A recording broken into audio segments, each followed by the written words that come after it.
Hey. How y'all doing? First things first, thank you all for coming out tonight. Thank you all so much, Cypress, Texas. This is a far drive from Houston. If you're from Houston and you drove here, God bless you, okay? You love me a lot, okay? I appreciate that, okay? I said this at my last show, but most times in Houston, when we go to Houston shows, our excitement level is based on how many freeways we took to get there. You know what I'm saying? Like, if you took one freeway, that's cool. If he's not funny, that's okay, whatever. Still like his videos, that's fine. Took 2 freeways? All right, Chan, man, okay, I like them videos, but I took 290 to get here, man, so I'm expecting, you know what I'm saying, some good stuff here. 3 or more freeways? Oh my goodness, you expecting Beyonce, Michael Jackson, Prince, everything. Dude in the back shot, I want everything, man. I took 59, 288, 610, I took the Beltway. Took the Beltway, no easy tag, you better be funny. But no joke though, thank you all for coming out. As you guys can see, we are having a live taping here, man. So all your hard laughs are appreciated. Thank you. You know what I'm saying? Yes. Yes. Now, I ain't gonna waste no time. We're gonna get right into it, okay? I need crowd participation for some of these things, okay? Don't shout out. I'm asking a question, but I'm not really asking it. It's the joke. You know what I'm saying? It's what everybody know. I didn't want something like, no, it's not the, okay, what were you gonna say? You know what I mean? But get into it. Quick question for the crowd. If you gain weight during quarantine, make some noise. Thank you. Thank you, honest people. Because I know I did. I definitely gained me some weight, though. I gained me a good 20 pounds during quarantine, guys, okay? Now, before I get to the story, I'm going to take off this hat, too. I want to let y'all know y'all can see the merch. That's the merch. Let y'all see the merch, though. Take the hat off and let y'all see the hairline. I see the hairline in there, man. Let them know. You know what I'm saying? That hairline, you know what I'm saying? That's the new sexy, y'all. In case y'all didn't know. Over 35, that hairline. You got a hairline? Yeah, man, got that hairline, boy. You know what I'm saying? Yeah. You know what I'm saying? I ain't got no 6-pack. But I use some Dax hair grease, though. You feel me? I put that Dax in still. You know what I'm saying? Got that Dax still. You know what I mean? But, like I said, I gained 20 pounds during quarantine. This is the thing, though. I'm not embarrassed by it because, again, I like me. And I want all you guys to like yourself, too. If you don't like how you look right now, it's okay. You can clap for that. It's okay. Love yourself, okay, guys? We're in a really hard time at that point, and I'll be real, it's difficult. Like, for me, I've been really big in my life, and I've been really small. My weight's gone up and down my whole life, you know what I'm saying? Like, me and Christy Alley are like this, you feel me? Like, that's my homie, so you know what I'm saying? You relate. And the thing is, too, and I even make jokes about my weight gain because it's funny to me, you know? That's how I cope with certain things. The funniest person, honestly, about my weight gain jokes is my wife. No joke. Straight up. Listen, women are hilarious, all right? I was getting ready this morning, wearing this outfit, looking in the mirror, like, okay, looking good, okay. I was like, baby, how I look? This is my wife. Oh, you looking real good, Chin? I was like, yeah. She's like, you looking like Usher. I was like, oh, okay. And then she said, with diabetes. I was like, what?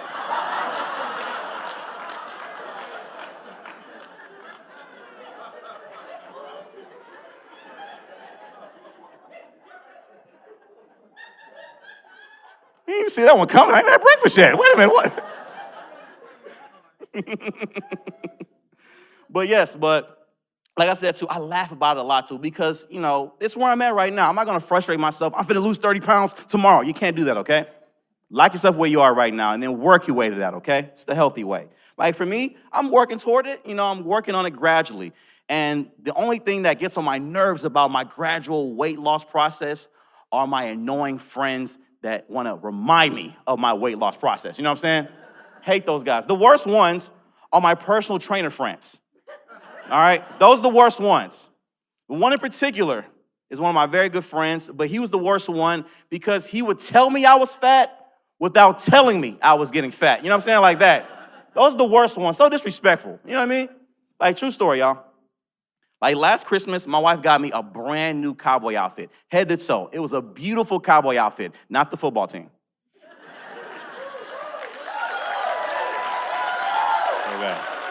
Okay. So that show last night, it's like, what you mean, cowboy? I was like, no, not the team. No, no. I don't mean how about them Cowboys? I'm talking about let's rodeo Houston, Cowboy. I mean that. Yes, that's what I mean. And like I said too, and I told this joke outside of Texas, and they didn't quite understand it. But I'm here. Maybe you guys understand. See, they don't understand that if you buy someone a hat from Gavinder's, a brand new button down, a shiny belt buckle, some nice bootcut jeans, some nice leather boots, you look good out here, okay? That's actually, yes. In Texas, you're on GQ magazine, okay? And you have an F-350, man of the year, okay? You're out there, okay? You're killing in Texas. So, I'm rocking my outfit right. I'm looking good, wearing my belt buckle. Let's rodeo Houston. I'm in there, you know? Thank you, you know what I'm saying? Looking good, right? The comment section, like I posted on Instagram, it got 800 likes in 15 minutes, okay? It's a hit, yes, a hit. You know you got to hit on, you know you got to hit, right? On Instagram, you know it's a hit. Like, yes, they still commenting, what? Yeah. Had one of those on my hands, you know what I'm saying? I was reading the comments. The comments were amazing. They were dope. Like, Chinedu, nice outfit. Chinedu, nice boots. Chinedu, when you coming to Viter? Never, okay? I'm never coming.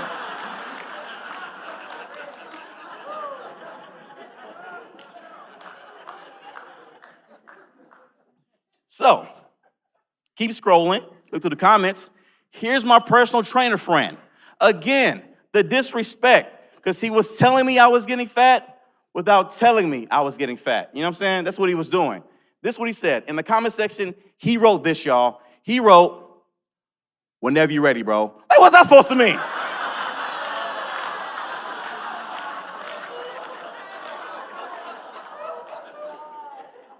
The disrespect.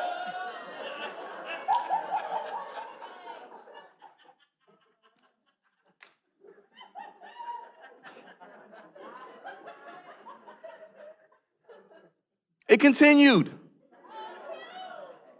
I know my name is Chinedu. My nickname is Chin. You start calling me Double Chin. Like, stuff like that. You know what I'm saying? Like, them little, like, stuff like that. It reached a boiling point when I was on Facebook Live. And if y'all are my fans, y'all know I love me some Facebook Live. Yes. Shout out to all my laughter family that joins me on all my live streams. Thank you. Because we be in there all night, man. 6 a.m., 12 noon, 4 a.m., 6:30 for no reason. Just in there. We just in there talking. You know what I mean? But I was in there, right? I was in Facebook Live. I was on there, and it was, of all days, it was Taco Tuesday. Yeah, man. Love me some Taco Tuesday, boy. You know it. So, if you know me, I love me some taco truck. I went to the taco truck by my house. I went there. I got me a chicken taco, a pork taco, a beef taco, a barbacoa taco, a quesadilla, horchata, and a tamarindo. I gave that man $10 and I still got change back. How?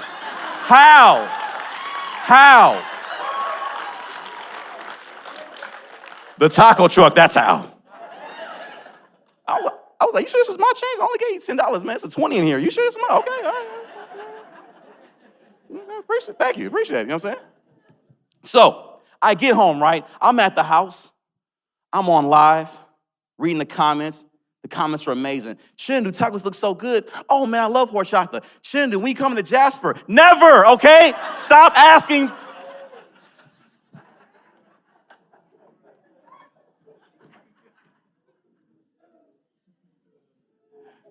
Let me block him. Hold on. Okay. Sick of all that, man.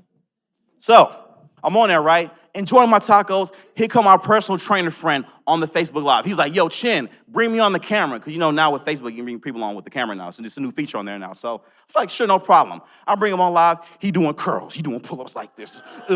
Yeah, right, bro.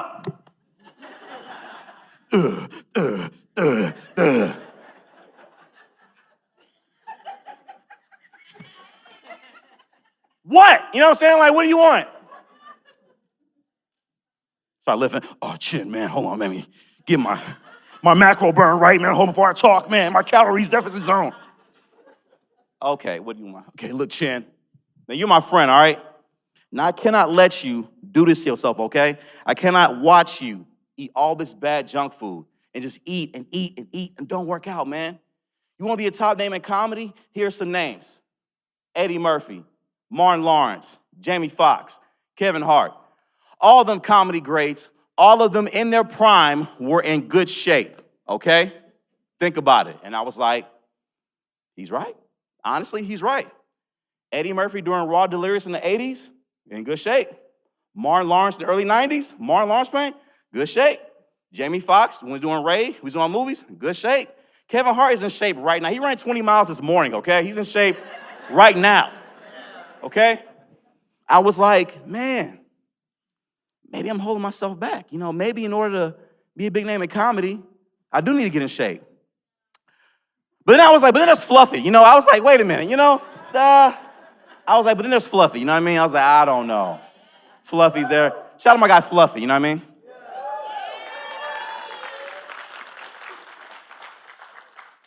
He's my spirit animal, okay?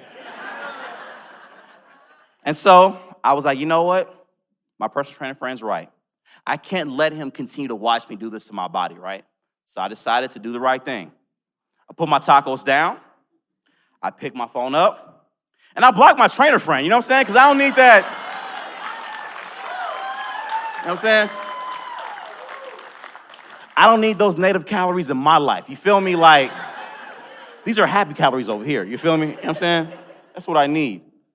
So, tonight's show, as a whole, is going to be a bit different. You know what I'm saying? A little bit different. Now, I know as a whole, if you were to summarize my comedy, you would say it's pretty family-friendly, for one.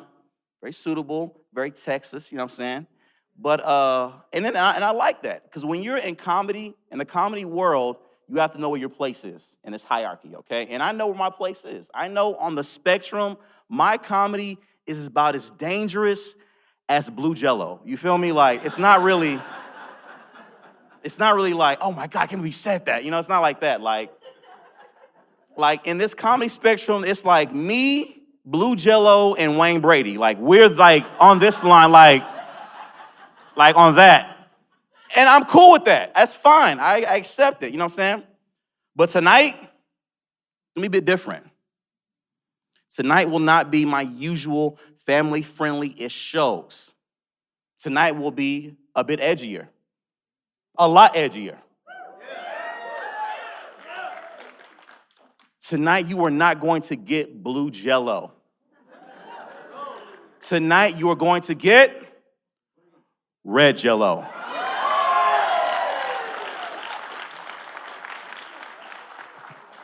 Get this red Jell-O. All right, now before I get started, I'm gonna ask some questions. Don't shout out for real, because I'm taping, okay? I don't need your voice in the taping, all right? I'm trying to sell this, all right? Just laughter, all right? But in tonight's show, I have a fat joke. I have a drug joke. I have a death joke. And I have a vaccine joke. I'm gonna make all of them work tonight, okay? Let's see what happens on the show, okay? Now, I'm kind of nervous because a couple of those jokes I wrote on the way here, so I don't know how it's gonna work out. We're gonna see what happens tonight. We're gonna see. We've heard the fat joke. We're going to some other jokes, okay? Now, tonight's show is called Expect Delays. Why is it called Expect Delays? I'm gonna tell you. Because clearly, after the year we had, you have to expect what? Some delays. A lot of us really think that our world's gonna open right back up the way it did in 2019. No, it is not. Why? We have to expect delays. We have to expect some delays. And then I think the reason why we're having a hard time with this, because we've gotten spoiled. We don't know how to wait no more. We don't do none of that kind of stuff. We don't wait on, we have no patience at all. And you know who I blame for that? The biggest culprit of us not having patience? Amazon. Look at all the ladies hang their head down like this. Has he moved on yet? Amazon, no. And the thing about it is I'm not hating it. I love it. You know what I'm saying? It's hard because with Amazon, you can order something and get it the next day. Order something, get it same day. I ordered a microphone today. I got it yesterday. How'd they do that? They're listening. How? Well, we got spoiled. Because when we were kids, I'm 35, guys. I grew up in the 90s. So if you're around my age, 80s, 90s, where you grew up, when you order something in the mail, you had to wait 4 to 6 weeks. Weeks, okay?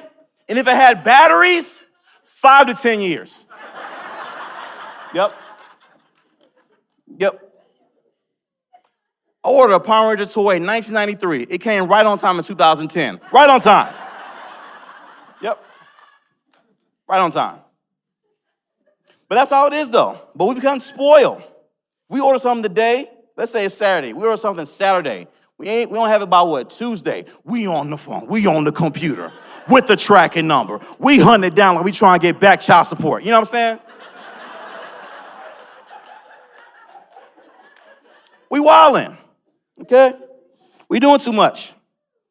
Adults, we've ruined patience. We've done it. And as adults, we ruined something else too. You know what we ruined as adults? As adults, we have ruined TikTok. Okay? Now to all my adults, first of all, if you do not have TikTok, first of all, well done, okay? Good job, all right? Very good job. I have all these apps because it's part of my job. You guys know, so I have to have YouTube, Facebook, TikTok, Snapchat, MySpace, Black Planet, High Five. I'm on that, you know what I'm saying? I gotta keep what's current, you know what I'm saying? Keep up with the trends. So I'm on the TikTok and all that, and I'm looking at it, and I'm like, this is so wrong what we have done as adults. Because if you remember correctly, TikTok started off as an app for kids, okay? It was for kids, not us, okay? You remember this? You remember that? For the kids. Remember this one? Chick, Corvette, hop in a jet. Remember that? It was for kids. And then the pandemic hit. And then all our nasty adult behinds got on that TikTok and just busted it wide open. Y'all remember that challenge? I think my butt getting big. Drop down, man. It's like if you don't know what it is, okay, you do right here. You're standing here doing a cool little pose. I know the little Nelly track. I think my butt get big hit, and you drop down, and it's BT uncut down here, like all right here is where you're at. Boom, all that kinds of like that, whatever. You BT uncut down there. The worst one to me though was not the busted challenge. The worst one to me was the silhouette challenge. Y'all remember that? Oh my goodness. If you don't know what that is, bravo, okay? Bravo. Here's what it is. Imagine a person standing right there in their hallway, right? Ooh, lay your hand on mine. And then the beat breaks down, and it's like a red silhouette of that person moving real sensual-like for like 15, 20 seconds, you know what I'm saying, depending on how thirsty they are, you know what I'm saying? Now, here's what bothers me, though. Like, what bothers me is that the people that I knew were doing it, they didn't have the kind of bodies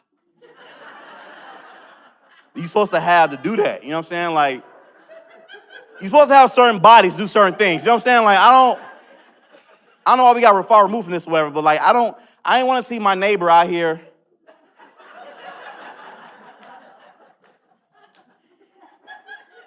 I was scrolling, that boy, lay your hand on my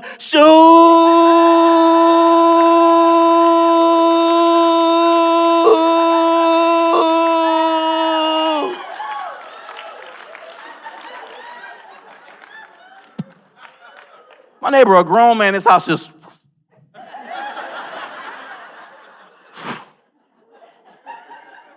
Who's watching the kids? Who's making dinner? What's that burning?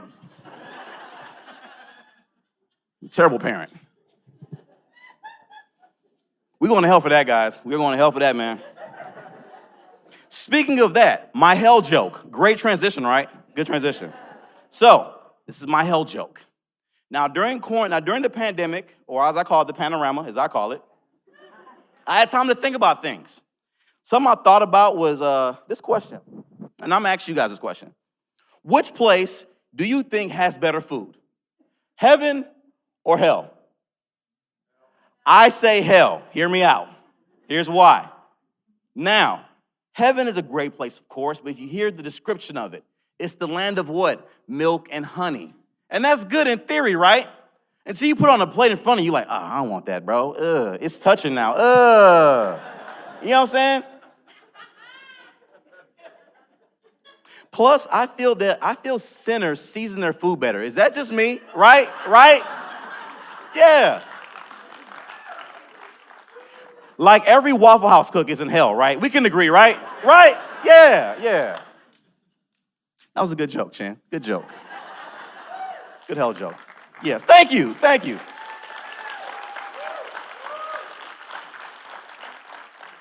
Red Jell-O. You know what I mean?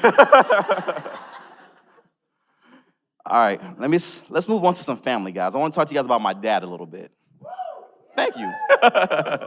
Now, no joke, this morning I got a call from my dad, and he called to give me, I kid you not, my adult letter grade of the week.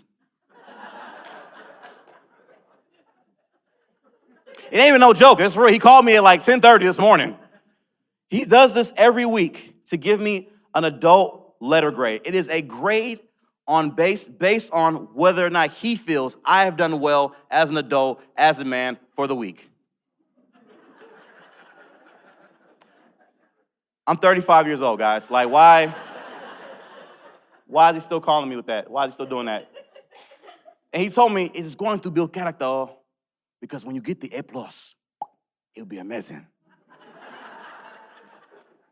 I'm still waiting on that A+, you know what I'm saying? I've never gotten one in years. And all this started when I was 16 years old, guys. Almost 20 years now. Never gotten an A+. Okay? Worse than Bart Simpson, all right? He called me, no joke, this morning, 10:30. Hello? At C-, and just hung up. I was like, see what? Hello?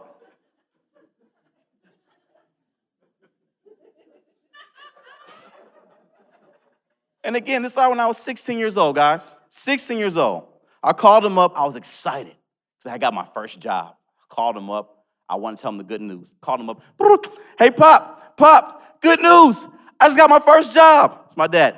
Hey, that is good, though. Where are you working? I said, Target. My dad, Target at C+. Like, C+, what? What's wrong with Target? It's my dad. I thought you were going to tell me you became a doctor.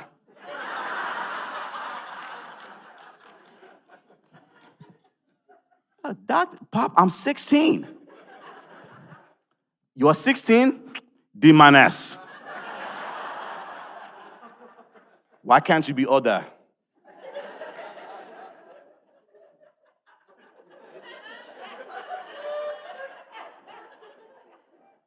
So Doogie Howser can become a doctor, but you can't. It's a TV show. You know what I'm saying? It's a TV show. But yes, he called me for that though, and it drives me crazy. He does it all the time though. He does it all the time. One of the worst times where he did this was, no joke, at my high school graduation. No joke. Now, if you've seen one of my recent specials called All or Nothing, it's a very funny special. Thank you. Yes, very funny special. In that special, I talked to you guys about how my dad forgot to attend my college graduation, which he did in real life. He did. But tonight, I'm going to tell you guys about my high school graduation. Now, for that one, my dad was there. He was early, took pictures, met my teachers, and somehow that was still worse than him not coming at all. You know what I'm saying? I'm going to tell you why. Now, I graduated from Chavez High School. That's where I graduated from. 2005. Go Lobos. That's what's up. Go Lobos. Yes. HISD is where I went to school at. Yes. And pray for all those teachers in HISD, guys, please. It's a hard, man, God bless every teacher, okay? But in HISD, play double, okay? Because it's if it don't get better, HISD will stand for Hennessy and Serious Demand, okay? We got to get them together, get them some help. They need it. All right. So I graduated 2005. Now, y'all, let me take you guys back in time, okay? The year is 2005. Wind is warm. And B2K is still on the radio. Y'all remember them? They're on the radio. Bump, bump, bump. Y'all remember that song? Omarion. Baby, turn around and let me see that sexy body go. There you go. That is all I want to see. Baby, show me. You remember?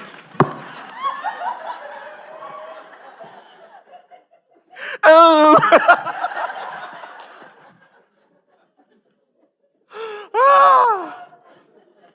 It was good times, though. So the year is 2005, right? I'm sitting there. I'm graduated. I'm happy as all get out. We're having my grad dinner at one of my favorite restaurants. It's a restaurant that's pretty popular out here. Maybe you've heard of it. The place is called Papados. Have you heard of it? All right.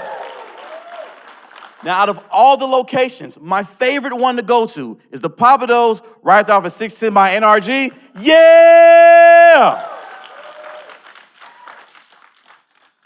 I call that one Ghetto Dos. That's my favorite. That's my favorite.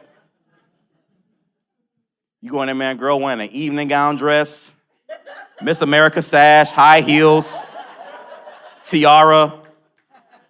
What her man wearing? A muscle shirt, basketball shorts, and one flip-flops. I don't know what he's wearing. And they're together. Oh, no problem. It's cool. I love it. It's a problem. It's cool. They're together. So we go in there, right? I'm enjoying myself because I know I'm finna eat me some good Papados food. You know what I'm saying? And at this point, too, I was on my real big boy appetite back then. You know what I'm saying? I came in. I even sang the Chinedu Fat Boy song. Do y'all know it? I'm finna sing it for y'all today, okay? Here it goes. If you want to use it on your own time, please feel free. You know what I'm saying? Don't worry about it, okay? This is how I go. Fat boy, coming in the room. Get it. Fat boy, I brought my own spoon. You know what I'm saying? Like, that's my song. It's one of my favorite songs. So I'm in there having a good time, eating my good food, whatever. We in there having a good time, you know, getting ready to eat some good food. We're sitting there. I'm with my mom, my dad, my uncle, and my siblings, right? So my dad gets up. He said, I need to go use the restroom. So he goes to use the restroom. I'm like, oh, my God, thank God, okay. Whew. My dad is my dad. I'll get to that in a second. So my mom stands up. Mom's like, I'm going to give a toast. Since your dad left, this is a good time for me to give my toast. Stand up, right? And y'all know Papados is pretty loud, right? So you have to listen very carefully when they're talking. You gotta listen up. So my mom raised her glass, and she said to my son, Chief. They call me Chief. Why they call me Chief? Find out in the next special next year. Anyway, leave him wanting more. So anyway, she said, Chief, I'm very proud of you. You graduated high school, and you are now a college man, but you will always be my baby boy, okay? You're a man. I know, right? You're a man now. But don't you ever forget, if you ever need your mom, I always got your back. Cheers. Thank you. Y'all say, oh, yeah. Thank you. That was my mom. Beautiful, right? Very beautiful. I almost teared up, though, because that's my mom, right? My Uncle Larry stood up. My Uncle Larry was there. And my Uncle Larry, he was, what's the word? He was drunk. So, his speech wasn't as smooth as my mom's. No, he stood up. First of all, as soon as he stood up, he was so drunk, stood up, forgot his whole speech, okay? Man, right there. Hey, we ready? Okay. All right, here we go. Uh-oh.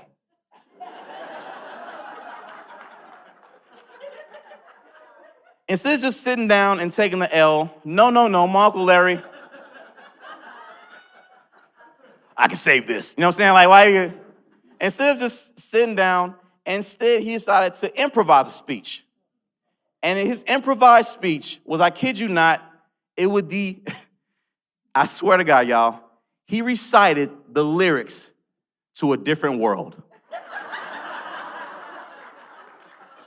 I kid you guys not. My man still with his glass. Okay, we ready. All right, okay. Chief, where you at? Oh, yeah, okay. Oh. Stop moving. Nobody's moving, Uncle Larry. Oh, sorry. I know my parents love me. Stand behind me, come what may. I know now that I'm ready. Because I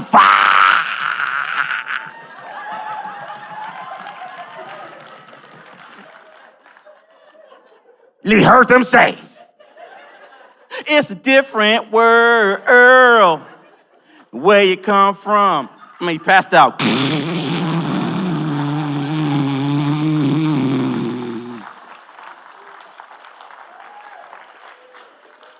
Now, usually these family members are pretty embarrassing, right? Hands down, yeah, but my Uncle Larry's different. You ever had that one relative who embarrasses you greatly, but he gives great gifts? That's my Uncle Larry.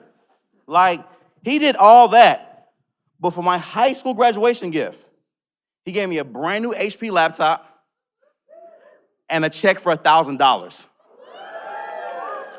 So me, I was like, Uncle Larry, you want another drink? Give my Uncle Larry another Swamp Thing, please. He needs another one. He's fine. He loves laying under the table. He's fine. Don't worry about that. Swamp Thing. Snap, snap. Come on. So, at this point, I'm thinking, okay, that's cool. Waiter comes up, orders our food. I'm like, okay, no problem. We order the food. My dad's in the restroom, so my dad won't be, my dad and all that. So, thought I had time, right? This next part, however, things went left at Papa Do's this night. This next part is a true story. So, if you laugh at this next part, ain't on me, okay?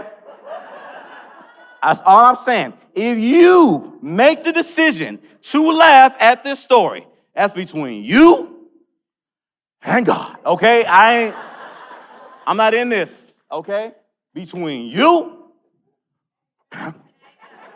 okay? For clarity, you, okay. Okay, now, at Papa Do's, my waiter was different. My waiter was not your usual waiter. My waiter on this evening was cockeyed. So, excuse me, don't laugh. Why you laugh? Sir, don't laugh. Sir, I said don't laugh. I said don't laugh. He was cockeyed. He was cockeyed. So, it was shocking. When I saw it, I didn't know what to expect because he just threw it on me like I didn't expect it like that. He came up, this is the way it was, okay? And then listen, if y'all laugh, for real, hey. Okay? This is the waiter, okay? Hey, how you doing? Welcome to Papa Do's, man. My name is Bryson. I'm your waiter this evening. Whatever you need, we got the lobster, we got snarefish, we got tilapia, we got whatever you need. Whatever you need. My name is Bryce, and I'm here for you.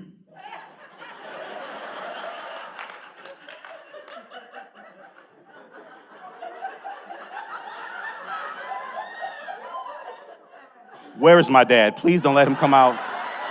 Please don't let him come out and see this. Now, you know, for decent people like us, you may laugh or say a quick little look at your friend, whatever, but you're not going to say nothing disrespectful, right? You're going to ignore it. You don't act like you don't even see it because you don't keep ordering your food. Mind business, right? Do come over, whatever, orders the food. Okay, orders our food. Got everybody's order. Got my food, got my mom's, everybody. I ordered my dad's food for him because I know what he wants. Saying my dad will have this. What kind of meal does he want? Appetizers. What kind? It don't matter. Just appetizers, whatever. That's my dad. His favorite meal is appetizers, okay? Or as he puts it, appetizers. Appetizers to him are anything he can put a toothpick in, okay? It don't matter what it is, all right?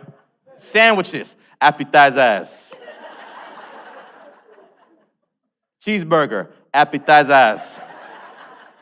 A whole lobster, appetizers. Where's the butter? That's my dad. So anything like that. And also my dad has particular things he does that embarrass me when we order food, whatever. Like there's a certain word my dad likes to use that I hate the way he says it, right? Now, My dad has a very thick Nigerian accent. He had that his whole life. And for the most part, certain words he can say it with an American dialect. But there's certain words, he just can't shake that accent, okay?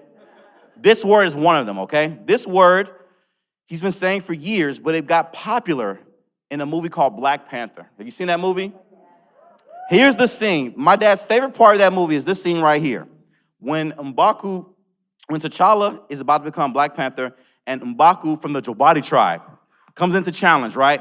He comes in and he says, "We have watched from the mountains in disgust." That's it. That's my dad's favorite part right there. That's it. That one little line right there. Because of that one word, mountains. That's how my dad says it. My dad said it his whole life the way M'Baku says it, but with extra African in it. That's how he says it. See, my dad doesn't say mountains. My dad says mountains like that. He says it like that. I don't know why he does it that way. I don't know why. It's very embarrassing. He does it all the time. Last Christmas, we went Christmas caroling, right? We're sitting there singing good songs, right? Normal songs. Whole family singing. We're out there, she'll be coming around. Here go my dad, mountain. When she comes.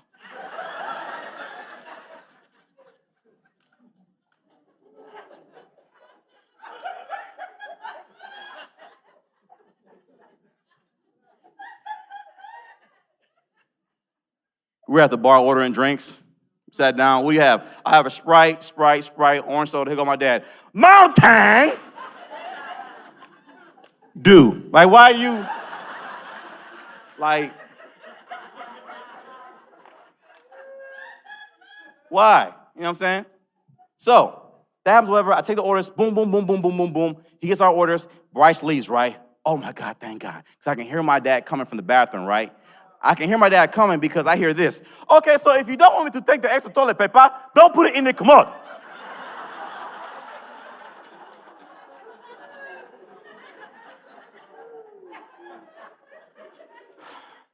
Dad's back, guys. Come on, Dad's back. So he sits down. My dad sits down. Did I miss the weta? I order your food. Okay, good. Okay, I know. I'm like, we're safe, right? I know where. Here comes Bryce. Oh, man, one more thing I forgot. No! Please don't come back. One more thing. I had to read the order back. Excuse me, sir. Would you want something else? Here go my dad. Yes. Let me have a mountain.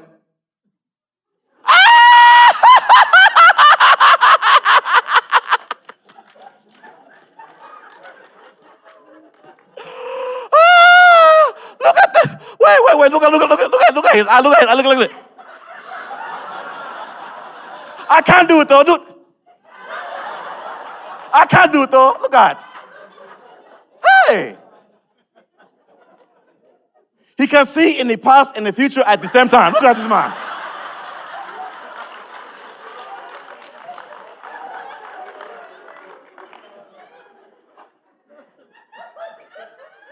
I'm sitting there like, they gonna spit an ocean in our food. Okay.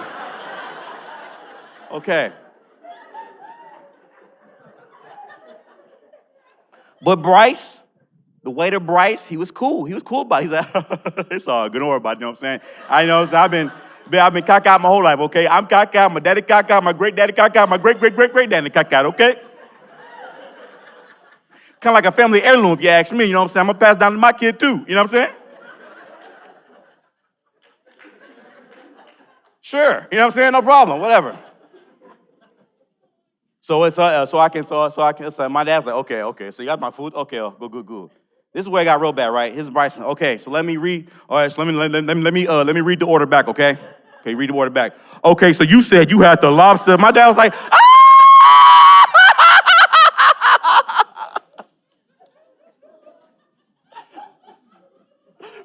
He's reading page 98 from page 2. Look at this man.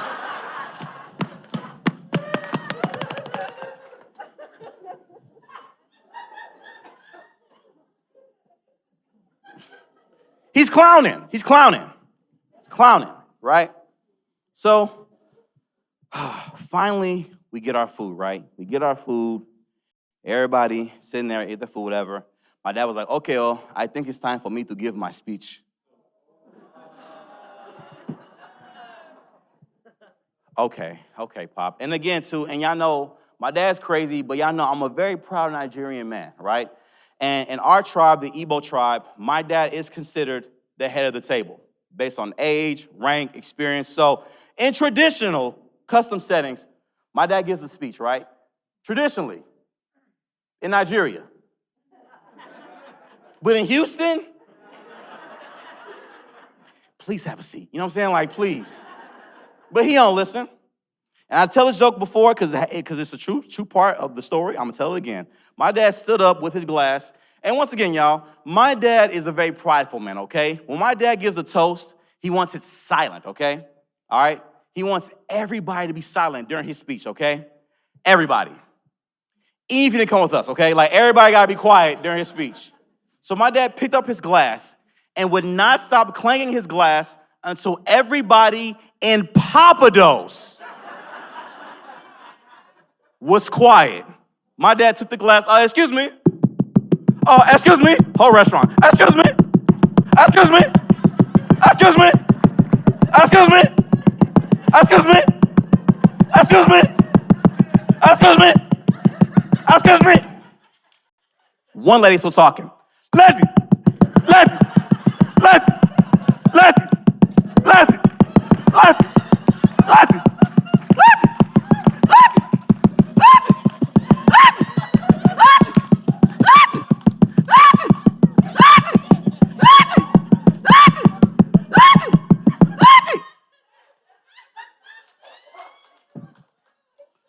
Finally, everybody is silent. And I'm embarrassed. My dad. Chinedu, I would like to give a toast to you to congratulate you on graduating from high school, you know. But you're supposed to do that anyway. You're not supposed to graduate anyway now. So, you know, really, it's not like it's a big deal, you know. Here's a medal for breathing. It's done, you know. But anyway,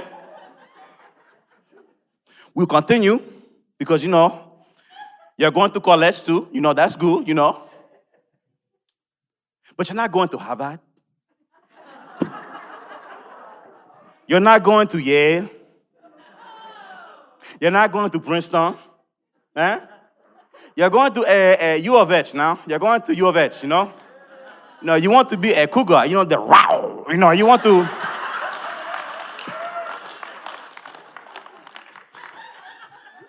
Wow. You know, you want that though.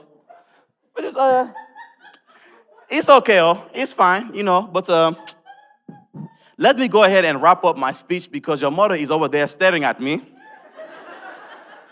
and cussing under her breath. So let me go and wrap this up. So, Chinedu, I want to propose this toast to my son, Chief. Congratulations on being basic and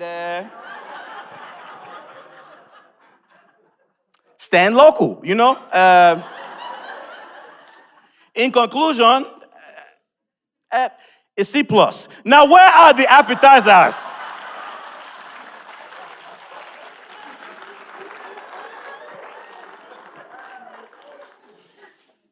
Know what you're thinking? Chinedu, it can't get much worse than that. Hold on, is that a trap door? Ah! It gets lower. It got worse because the bill came. And my dad was my dad. My dad grabbed the bill. Oh, my dad says this.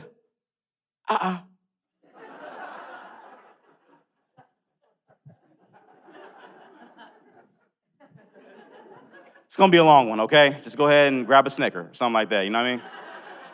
My dad saw that bill. My dad said, They're billing me for something I didn't need. What is this on my bill? Or what is a gratuity? What is that? Who ate gratuity or who ate it? You're paying for your own food now. Who ate it? I was like, Pop, no, Pop, that's not food. A gratuity is a tip, Pop. Gratuity is a tip. My dad was like, no, don't do drugs is a tip. This is $28. Let me speak to the manager. Now, The groans were correct, guys, okay? My dad, when he says, let me speak to the manager, it's going to be even worse. Like all this stuff you see now about these Karens and I'm calling the manager and I'm done. No. My dad was the original Karen, okay? My dad. Let me speak to the manager. That's his saying, okay? Every time. And he wanted to see the manager, right? And it was a bad weekend, right? Because, of course, I was at Ghetto Dose. The manager was locked up that weekend. So, we couldn't get to him. So Bryce came back. Yes, I can help you. So get out of my way, Are you sure I can help you? Move out of my way. Are you sure? I'm over here, Oh, sorry. Hey, if you laugh. But he said, let me speak to the manager. Assistant manager came. No, let me speak to the manager. The host came. No, where's the manager? The assistant manager for another restaurant came. No, move out of their way. Finally, the head chef came out. A big old 6'8" Brock Lesnar looking dude. He woke up, had bacon, eggs, and the ocean for breakfast, okay? Like something like that, all right? Woke up, boom, came out of there. Excuse me, I am the head chef and licensed sommelier for this restaurant for over 20 years. I've served presidents, celebrities, and world leaders. So can I help you? This is my dad. This is my dad. But are you the manager?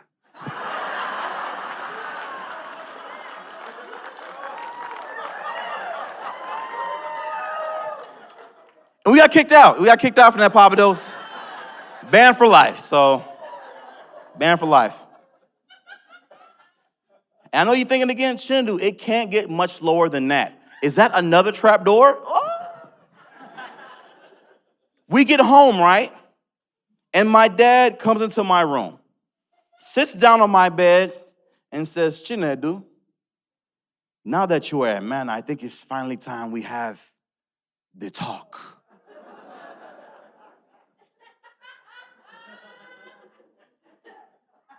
I'm 18, y'all, okay? Just remember, I'm 18 at this time.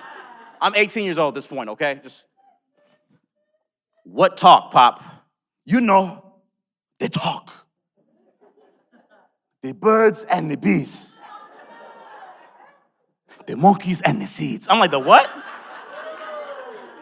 The monkeys and seeds come from? They add that?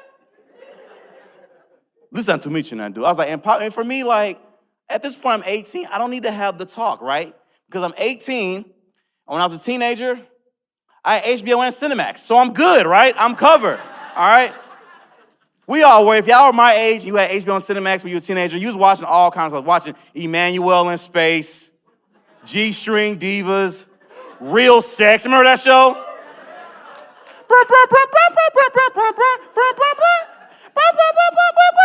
That show. But my dad was like, I'm not talking about these nonsense y'all watching on Skinny Max. Huh? Not this nonsense y'all talking about, no. I'm going to teach you how to give good Richard. It's like, what? What does that mean? Now, the thing with my dad is, my dad does not cuss. He doesn't cuss, and he doesn't speak vulgarly. I think I get it from him. That's why I don't really cuss on stage myself, because my dad never cussed. So he doesn't cuss like that. So instead of him getting mad, my dad will never say, you stupid MF. He'll never say that, right? Instead, he'll say, you stupid baboon, ape, donkey of a moon. Like, what? Hey. What'd you say? Like that. So when he said give good Richard, I didn't know what he meant by that. And so I had to do a couple of name analogies, right? So we'll do them together, right? As a group, if your name is Jimmy, they call you what for short? Jim. If your name is Timothy, they call you what for short? If your name is Margaret, they call you what?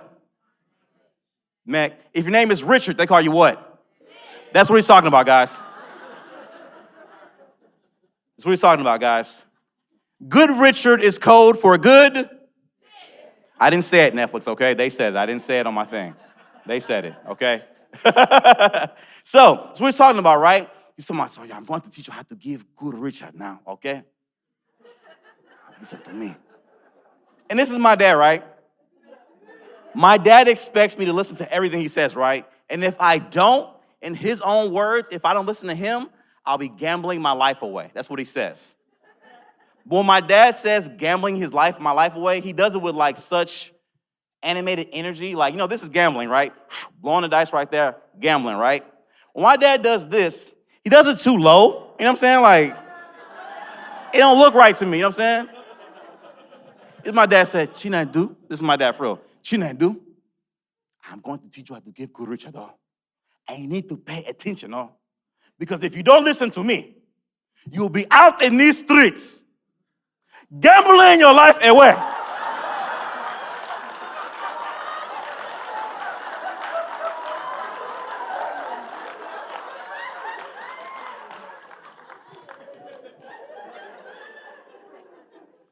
And like, why you gotta do it so low, Pop? Like, why you gotta do it all the way down there like that, Pop? Why you have to do that? You know what I'm saying?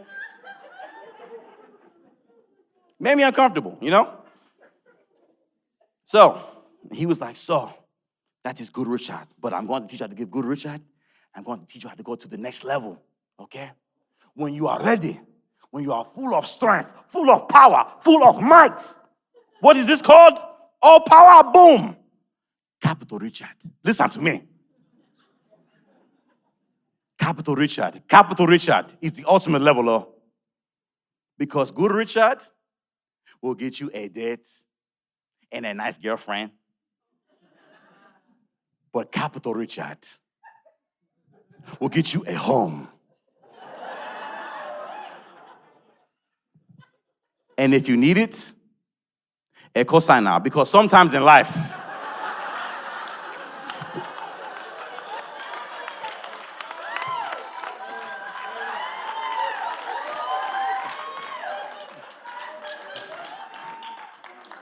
that one's funny because it's true.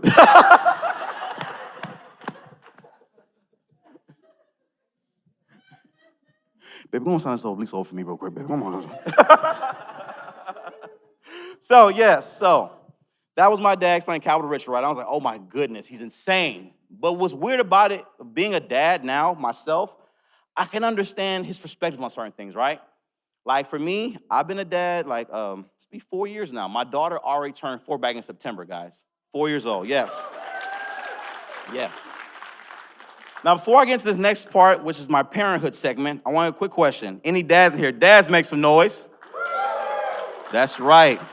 Now, that was kind of weak, guys. Come on, that was kind of pathetic, right? Now, one more time. Dads, make some noise. Yeah, that's right. We in here. Pull out game week. We in here.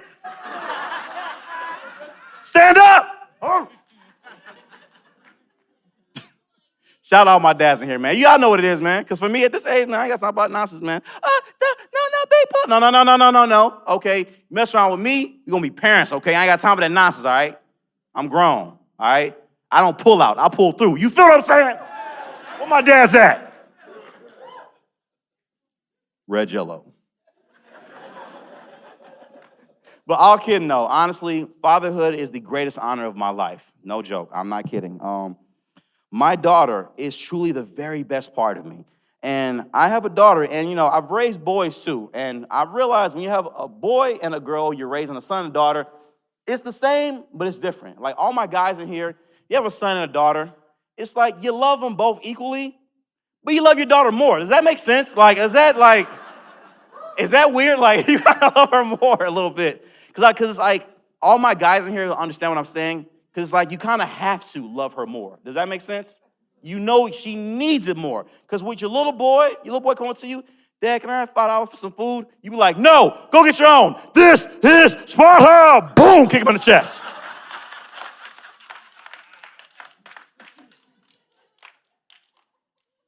You're going to be a man, all right? You know what I'm saying? Watching him still falling down that pole, down that pit. Because you feel you have to, though, because we know as men, right? As men, there will be times in life you will have to put up with things you want to put up with. Life is hard. You have to do what? Be a man.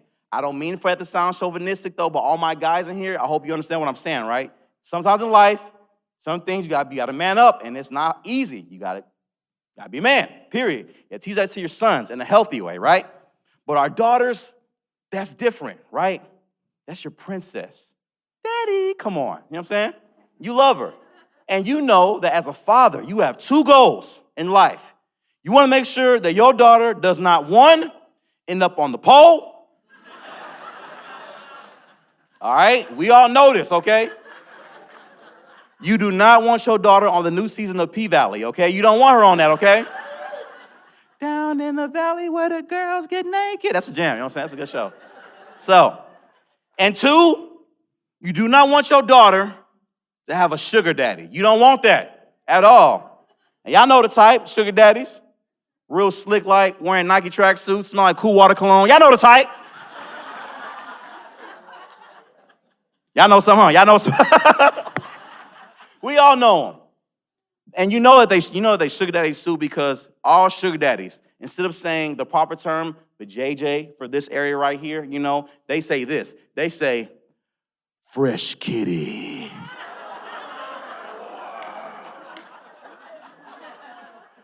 Fresh kitty.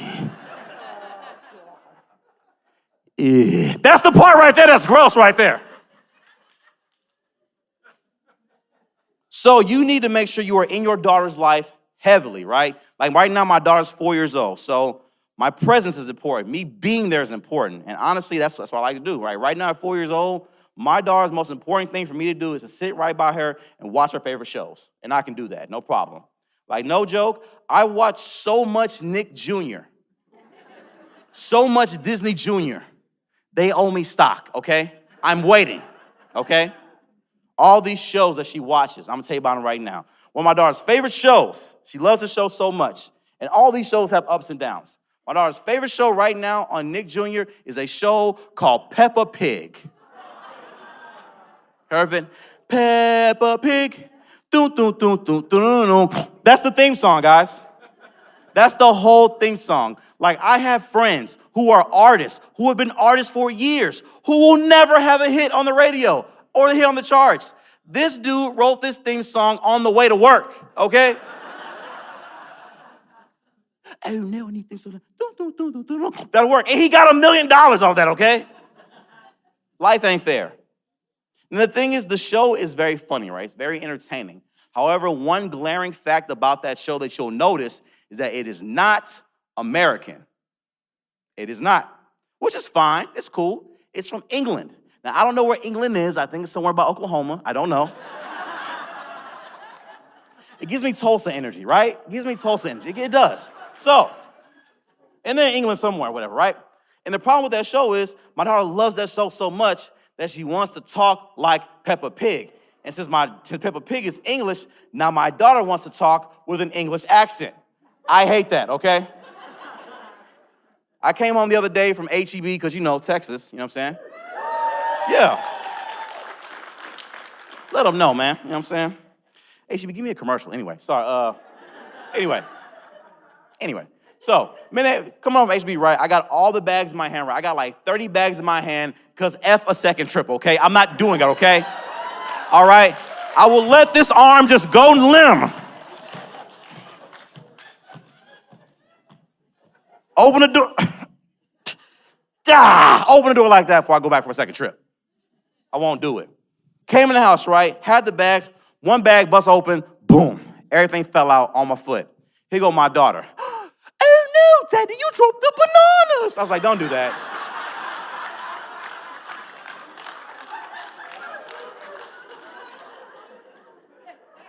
Like, you were born in Cypress. Don't do that. Don't.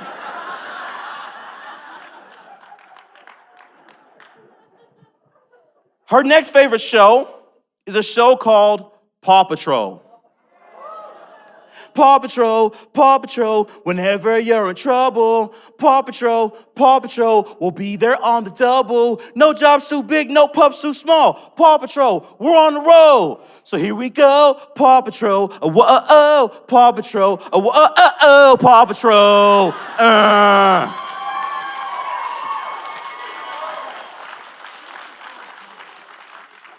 I want my stock, Nick Jr. I watch this show heavily and often. I watch it so much that I start to apply it to an adult standard. Like, you start watching, you're a parent, you watch these kids shows so much, you start like trying to apply them to your logic. I was doing that. Watching the show, like, where are Ryder's parents at? Like, where are he?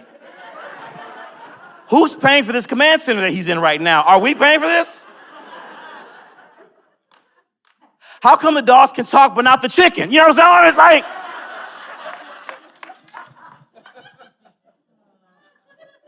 I go crazy thinking about this stuff. But no joke, my daughter loves, what she loves more than the show about Paw Patrol is the Paw Patrol merch. She loves the Paw Patrol merch. And I get it. I have merch. I sell merch. Buy my merch. Anyway.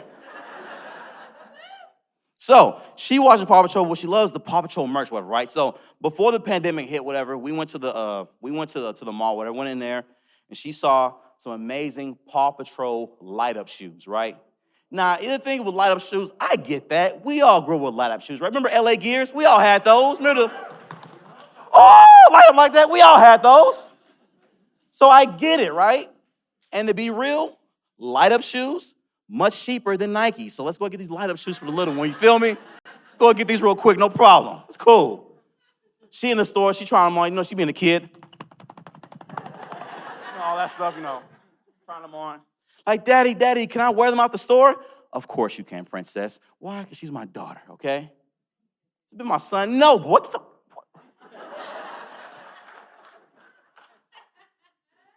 You were adopted, okay? You know what I'm saying?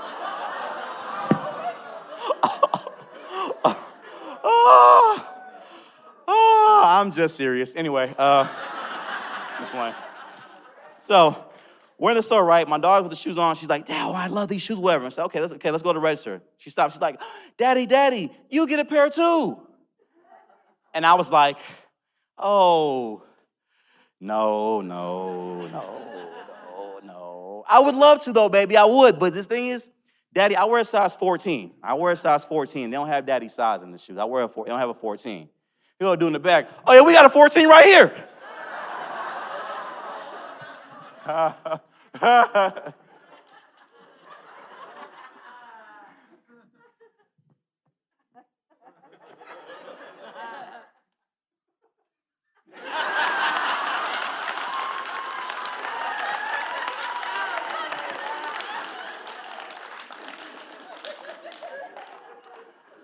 So now I got a pair of Paw Patrol light-up shoes.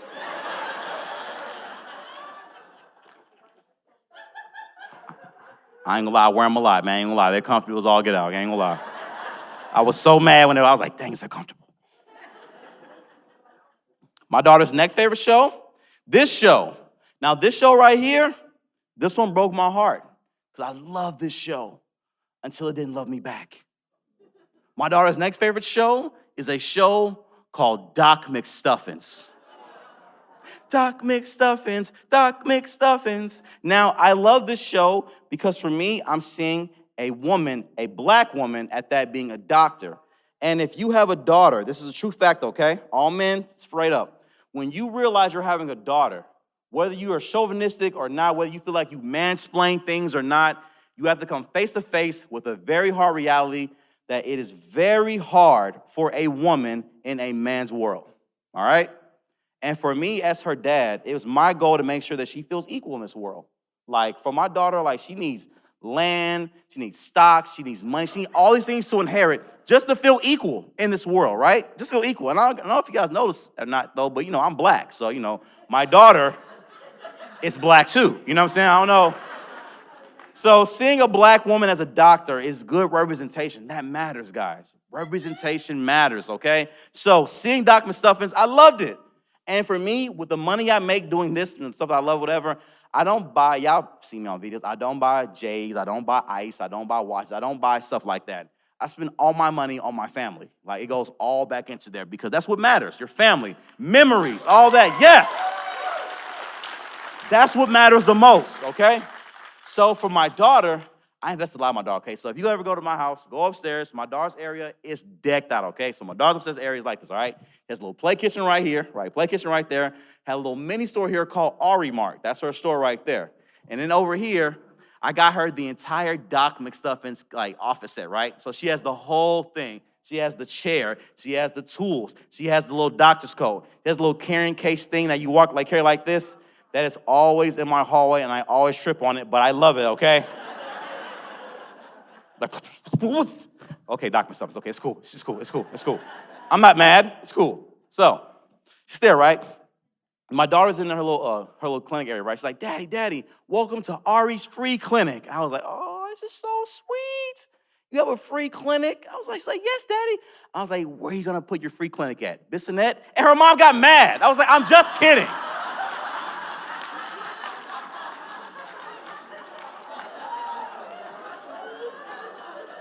I'm just playing. And she got so mad. She don't even know what Bissonnette is. She don't even know. Like, why you get mad? It's a joke. But anyway, so free clinic, right? We in there, and I'm enjoying it, right? I was enjoying it until it got really bad. We went in there, Mommy, let me take your temperature. You have a fever. Here's a Band-Aid and a kiss, all better, right? Auntie Allison, let me take your temperature. Oh, no, you have a fever. Here's a Band-Aid and a kiss, all better. Uncle Drew, take your temperature. You have a fever. Here's a Band-Aid and a kiss, all better. She gets me. It's like, Daddy, take your temperature. Oh, no, Daddy, you have a fever. And I was like, oh, do I need a Band-Aid and a kiss? And she's like, oh, no, Daddy, you're not going to make it. I was like, what?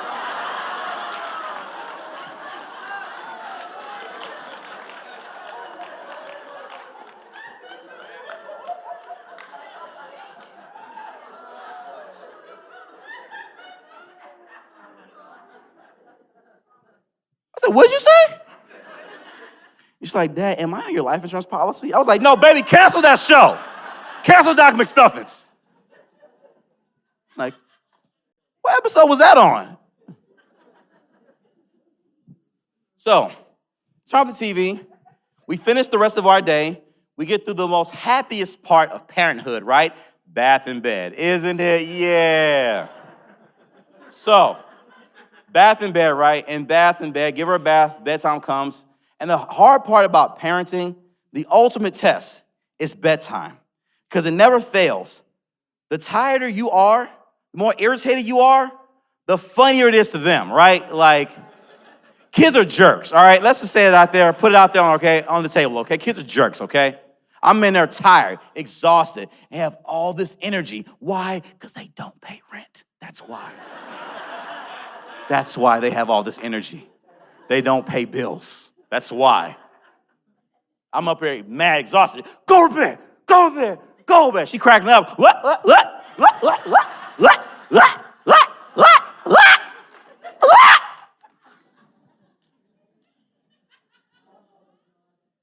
Why are our kids like this? They all do this. And so finally she started getting sleepy. You know, they get sleepy. Getting sleep, and they get so beautiful. They look so beautiful when they're asleep, you know, because they're not talking, you know. Just keep being quiet. They get sleepy. And I'll be real with you guys. Like, I'm a first-time dad, and I have a daughter. So my daughter really does pull out my emotional side. I'm not really an emotional guy, but for my daughter, I'm a teddy bear, okay? I'm not even gonna lie to you. I am. I'm a softie. She has me wrapped around her fingers and her toes, okay? She has me completely. She's a daddy's girl. So I'm looking at her, I'm getting emotional. I'm like, listen, Ari, you may not understand what I'm saying, but as your dad, I'm always gonna be there to protect you and look out for you, no matter what mistakes you make, no matter what. I'm always here for you, and I'll always love you, okay? Daddy's here for you always. And I'm saying that, and then she's looking at me like this. She's blinking real slow. Takes her passy out. And she says, I farted.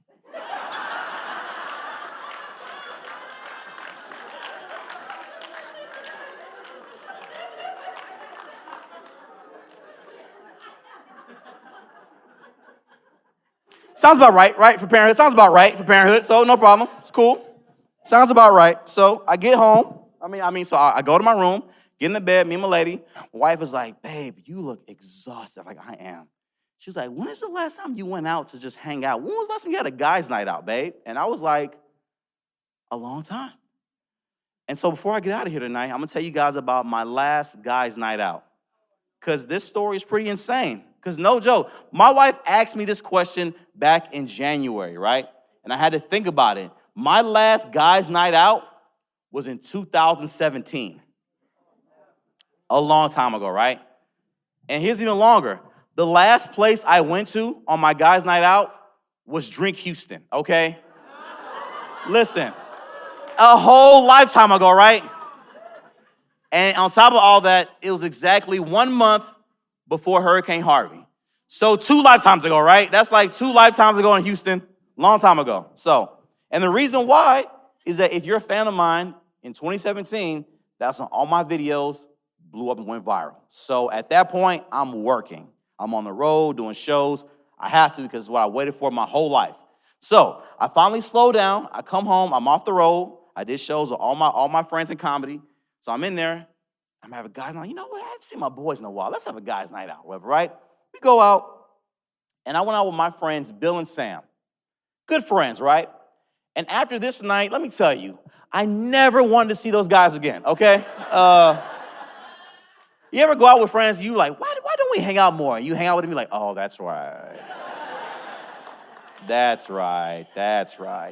So, my friends, Bill and Sam, who I went out with, right? Their names are Bill and Sam, and they each have nicknames. My friend Bill, his nickname is Blue Chew Bill. I'll say about that later. My friend Sam, his name is Shut Up Sam. That's his name. We call him Shut Up Sam because the way he talks is so boring and monotone. By the time he finishes, all you want to say is, do y'all know him too? I knew y'all knew him. That's all you want to say. So we went out that night, whatever. I got dressed up, not too fly, because I'm married. You know, when you're married, you don't get too fly, fellas, you know what I'm saying? But fly enough, right? Like, fly out to get one of these, like, oh, okay, you know what I'm saying? But not this. Okay, what's your number? No, not that, okay? You got to gauge it right, you know what I'm saying? So I'm wearing a cool outfit, nothing too fancy. And at this time, I called a yellow cab, right? Because I knew I was going to do a little drinking, and I do not believe in drinking and driving, so I don't do that, whatever, right? So I got the cab, whatever, sitting in the cab. We get into the place, whatever. I'm driving there, whatever. I'm picking up my friends, right? Get to Sam's house, get to the door, boom, boom, boom, knock on the door. Sam opened the door.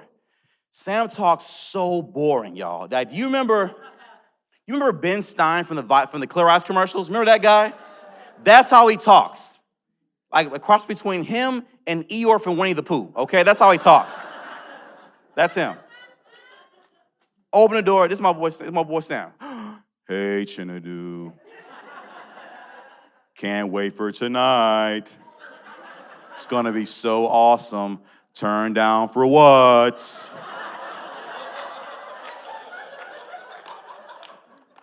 Hey, and also, hey, if any of us ever decide to smoke a little, you know, the marijuana, I brought this. It's Clear Eyes. It's very amazing.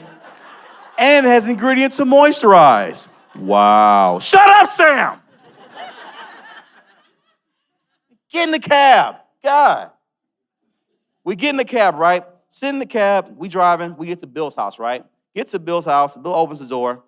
And you guys know in my comedy, I never make jokes about race. I never talk about race like that in that dynamic of my comedy. I never do that. But tonight is going to be a little different. Because tonight, I have to express this the way I have to express it, okay? When I tell you guys, I went to this door, and Bill was dressed like the whitest white guy you will ever meet in your life, okay? It made it so hard, too, because Bill ain't white, he's black, so it was even weirder, like, it was weird. Here's what he had on, guys. Open the door, right? What is he wearing? He's wearing a Tommy Bahama shirt. Open to the belly button right here, right? Right here. Yeah, dude in front was like, Tommy Bahama, that's really white. He had on khaki cargo shorts that were like right here with big old cargo pockets on the side, penny loafers, no socks. Seashell necklace. Why?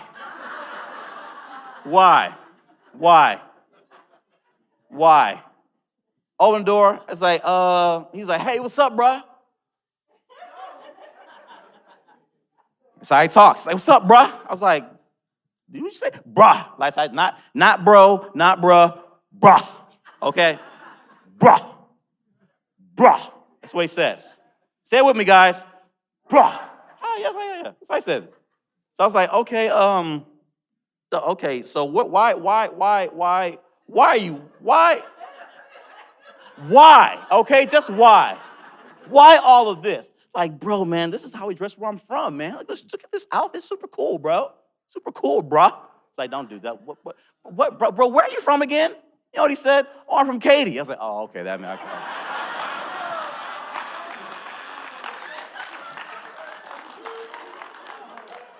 Yeah. I was like, oh, okay, that makes sense. Okay, I got you. Okay. Come on, man, let's go. He's like, wait, bro, before we go, hey, want a pre-drink? I was like, of course, you know what I'm saying? Yeah. For all my people that don't know what that is, it's called pre-drinking or pre-gaming, okay? It's when you go to a friend's house, have a couple of drinks, go to the club, spend $10, $20, and you good. You know what I'm saying? That's called pre-drinking and pre-gaming as an adult. Because drinks are $15 each? Oh, no. No. Can't do that. No. So, when I right, he opens the door, we go inside. He opens up a little, he pulls out an Indiana Jones satchel. I don't know where he got this from. Opens it up. Oh, it's like a little light showing. Oh. I look inside. It is dozens and dozens of Jell-O shots. The little cups things. Oh, yeah, well, yeah. Okay, my party people in here. Y'all was like, oh, snap. Y'all know. Because Jell-O shots get right to the point. You know what I'm saying? That's why I like them. You know what I mean? Open up there. He had every color. He had red, green, blue, white, orange. Taste the rainbow. He had all of it. Open it up. I was like, oh, let me get one. I took out 4. I was like, oh, let me get it. 1, 2, 3. I'm not going to do the next one, though, because it's kind of weird like this. And I just met y'all. So I'm not going to do that, the 4th one. We'll pretend I did, okay? I took 4 Jell-O shots, right? Took 4 shots. Feeling great. I'm like, okay. Feeling good, whatever, right? We having a good time, chilling, okay, no problem. Cool. Vibing. And then Sam was like, hey, Bill, why they call you Blue Chew Bill, man? I never knew that. And I was like, you never knew that? I was like, let me tell you the story. Y'all want to know why we call him Blue Chew Bill? Let me tell you. First and foremost, if you ever heard of Blue Chew pills, make some noise. See, thank you, one honest man. See, I'm so sick of every time I tell this joke, all the men want to lie. Like, y'all don't know what Blue Chew pill is. Ladies, Blue Chew is this era's Viagra, okay? It's the blue pill you chew, ba-boom-boom, okay? That's what you do that for, okay? That's why. That's the Blue Chew pill, okay? Ba-boom-boom, okay? That's what that is. That's what that means, okay? So, we're at the thing, whatever, right? We're sitting there, whatever, and he's like, okay, but why Bill do it? Because, like, Bill at one point was married, right? He was married, and he had an issue called ED. Now, it happens to a lot of guys. Fellas, if it ever happened to you, make some noise. Okay.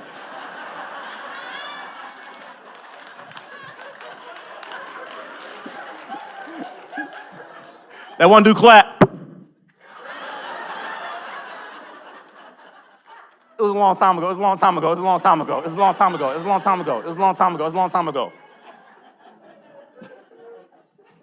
So, Bill was married, right? And he had ED.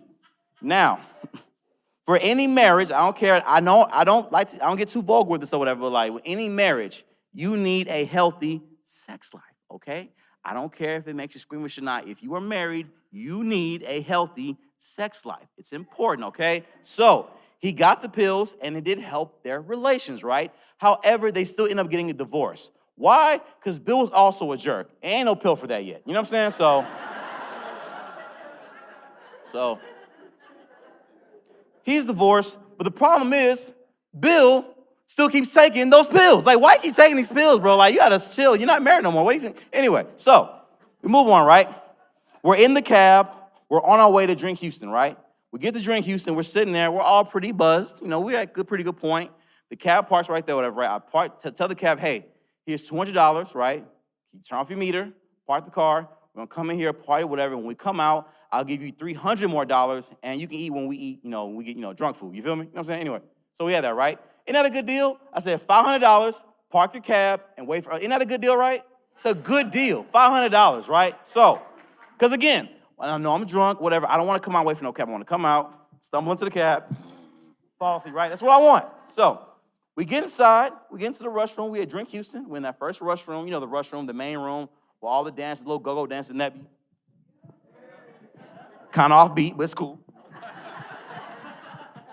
Okay, no problem. You know what I'm saying? So we in there, right? Having a good time, chilling, whatever, right? I'm in there, I'm just, chilling. I ain't doing too much, whatever. I do a couple dances, the group dances, you know what I'm saying? The wobble, I'm in there. Wobble, baby, wobble, baby. Wobble. I'm in there, you know what I'm saying? Cupid shuffle, dun, dun, do your dance. I'm in there too. I do those two dances. Any other dance, I sit down, right? I did the dance, but I got caught up by one girl, right? The song changed to Pretty Ricky, Grind on Me. Grind on me, that song. I was like, uh-oh. The girl was like, yo, you want to dance? I was like, uh-oh. I ain't gonna lie. She was a cutie. Houston thick, okay? All right? All right, thicker than 45 at 5 p.m., okay? I'm talking like real thick. And I was like, oh, no, man, she's so fine. No, I'm married. I'm not going to do this. No, what I'm going to do? And she was getting ready to, she was getting ready to, you know what I'm saying? And I was like, what should I do? And then I remembered my emergency backup dance. Y'all want to see it? I learned this dance from my daughter, Ari. It makes sure that when I'm out in public, girls will not want to dance with me, okay? This dance is called the T-Rex. You want to see it? This is how I go, okay? Pay attention close, okay? That's how I go.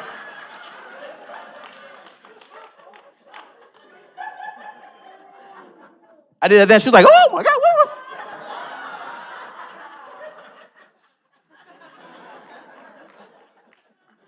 Keep my marriage intact. You know what I'm saying? I ain't mess around like that. You know what I'm saying? Gonna get me in trouble. So, we're doing that, whatever, right? Next thing you know, here go my boy Bill. Hey, man. Hey, just letting you know something right now, okay? There's some guys I saw over there in the corner. Me and those guys, we kind of beef, bro. So, letting you know, if they say one wrong thing to me, bro, just get ready to rumble. And I was like, did you say rumble? What'd you? Rumble? What is this, West Side Story? Who rumbles anymore? I don't know. I was like, Bill, chill out, relax. What guys? I look over, I see a group of 6'8" football player looking guys. Bill's like 5'6". I'm like, you don't know these guys. You don't know these guys. Like, chill out, relax. Look at this. All these good drinks, all these beautiful women here, okay? Thicker than 5 o'clock traffic in here, okay? Please, relax, meet some women, chill, right? 5 minutes later, he comes back. Hey, Chin, you see that girl right there? I was like, okay. Oh, yeah, okay, I see her. You know what I'm saying? You want to talk to her? Like, yeah, I'm going to talk to her right now, man. I was like, okay, go ahead, talk to her, bro. And then he didn't move. And I was like, I mean, I don't know, you know. I mean, maybe I've been single long enough, you know, because when I was single, you know, call me crazy, I'll go to a girl, hey, my name is Chinedu, you know what I'm saying? Say that, you know what I'm saying? Or if I was real smooth, hey, girl, how you doing? You know, something like that, you feel me? Shout out Uncle Charlie, you know what I'm saying? Something smooth like that. But for him, he didn't do that. He stood right here and waited for this girl to see him, see her, see him, see her, okay? That's what he waited for. He waited for eye contact, and as soon as she made eye contact, Bill did this.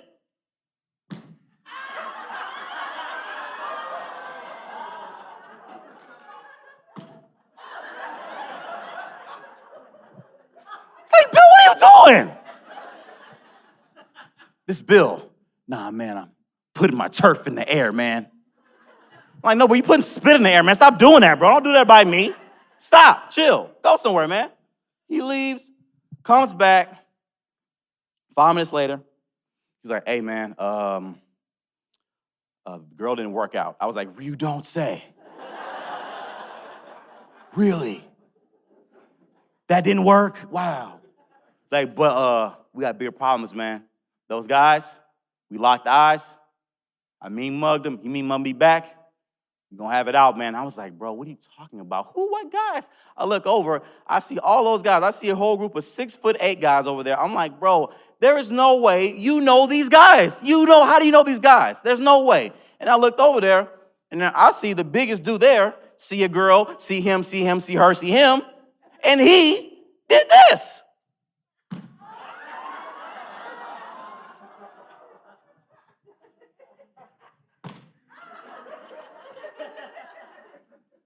And I was like, oh, y'all do know each other. Okay, y'all do. You're both idiots. Got it. Okay, got it. Got it. So he does that. They lock eyes again.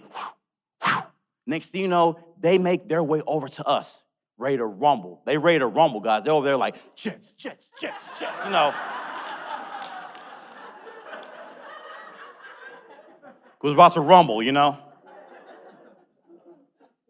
Shout out to all you guys that watch West Side Story as kids, you know. In your 6th grade theater arts class. Shout out to that, you know what I'm saying? But yes, they come over, they stand up there, whatever, and it's so wild because they're literally dressed just like Bill. I was like, wow, this is awful. Big old 6'8", all muscle like the Rock looking dude. He pull up, he sees Bill, he says, Bill. And Bill says, Derek. And then I said, Chinedu, because anybody say my name, you know what I'm saying? Like, I'm here too, okay? You'll acknowledge that I'm right here, okay? Acknowledge that I'm here, okay? And it was like, look, man, we're going to have it out, man, okay? I'm tired of you copying my style, my swag. I was like, this is insane. Somebody copied this? Chill, guys, relax. I'm like, hey. I'm like, hey, guys, let's chill out, okay? Because it's 8 of them, 3 of us, okay? I want no issues, okay? Hey.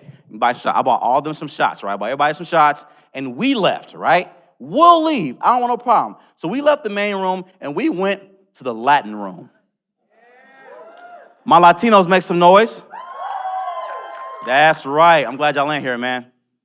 I need y'all for this next joke. Okay. I told this joke in Pasadena, killed, okay?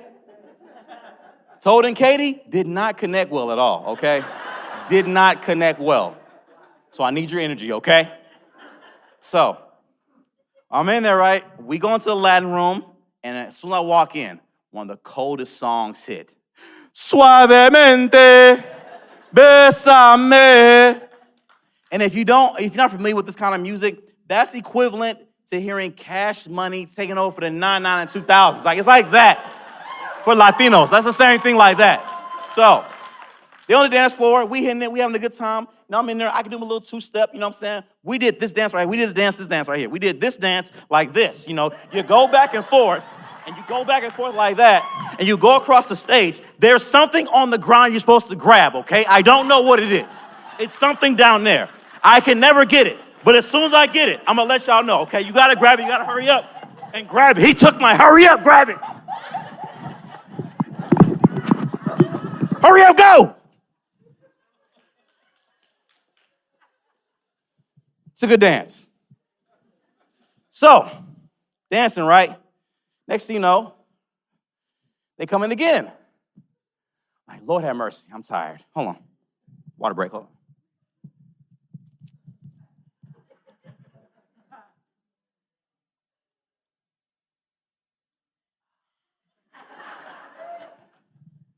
Let's do that together, okay? That was cold, okay? That was amazing, all right? One more.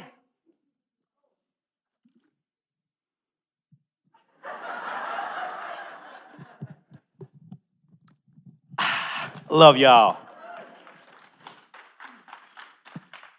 Do you see that Netflix, okay? I'm just playing.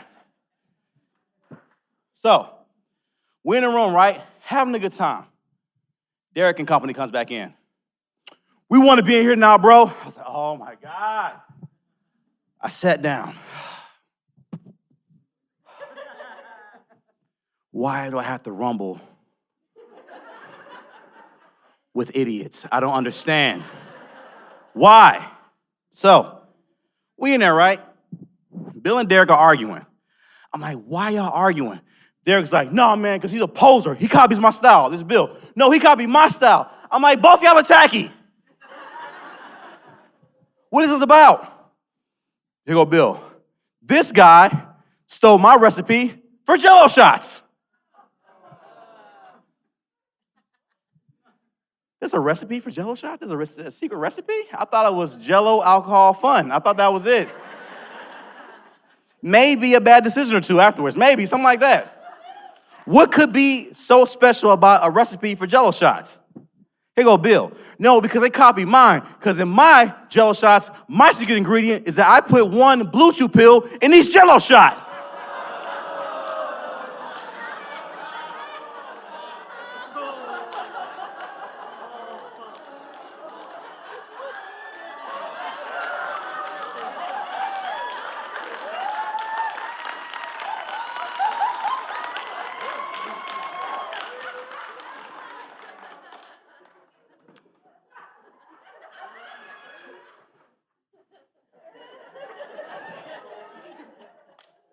Bill, I had 4 of those. I had 4 of those, Bill. Did I take 4 Blue Chew pills? This Bill.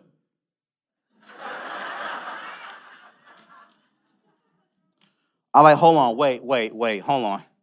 You mean to tell me that we all have Blue Chew pills in our system right now? Bill, you walking home, bro. You walking home. Get your own ride home, man. I hate you. Let's go. No. Let's go. Derek, shut up. We're done, okay? We're leaving. No rumble today. Let's go. No. Had to make an exit, you know? So we leave that room. We go to the karaoke room. Now, that's my room, y'all, okay? I went to karaoke room. Take me an amazing ballad. Very slow song. Very romantic, okay? This is how I went. If you know the words, sing along, okay? Very romantic song.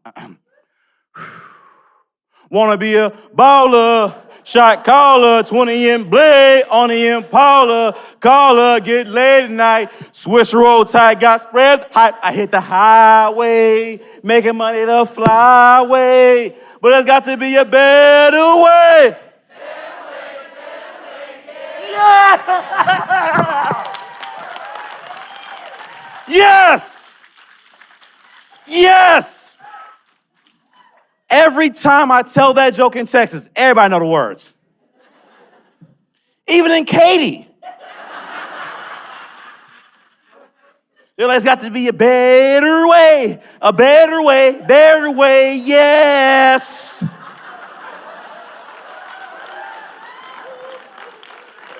I like, that's cool, come on, that's cool, it's all good, come on, it's cool, man. It's time, come on, let's go, it's cool, it's so cool, it's so cool, let's go, it's cool.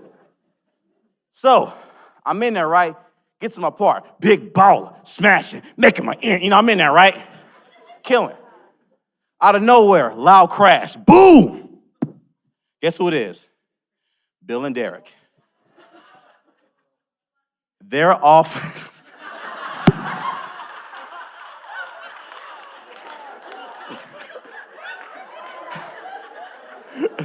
So we're all in there, right? Bill and Sam are fighting these 8 guys, right? And they're losing, okay? I mean, I'm talking like they're like getting beat up. I'm talking like hard fists, bloody nose. They getting beat up, right? And I was gonna jump in, right? I was gonna jump in, right? But the thing was, it's like, I was gonna jump in, but the thing was is that like, they all had Capital Richards, and I didn't wanna like,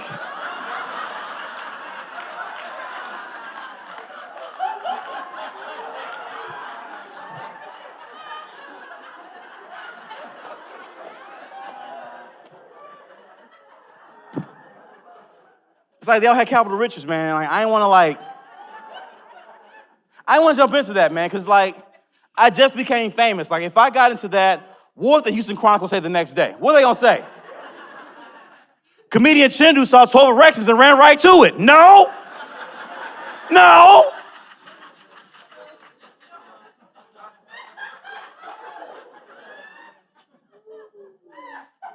Let security break that up. Security broke it up. I was like, okay, what's up? That's when I came in. What's up? What you want? All right, now, you know when you do this right here, you ain't got no fighting in you, okay? All right? You are not fighting, bro. You are jerking, okay? You're a jerk. I know. You're a jerk. Jerk. That's what you're doing. You're not fighting. So, get in there, break it up. Security broke it up. I'm like, man, Bill, Sam, I was about to, boy, you know what I'm saying? Wow, boy. Your friend do this? Boy. No fighting, okay? It got worse, right? Here's where I got worse. Because in the melee of all this, Lord have mercy, Derek got loose, right? And tackled Bill. They got into it again. But this time when they broke it up, I'll tell you how Bill was wearing little shorts, right?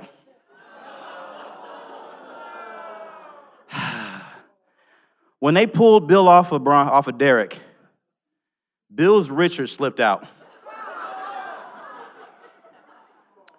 and hit Derek right on the forehead right here.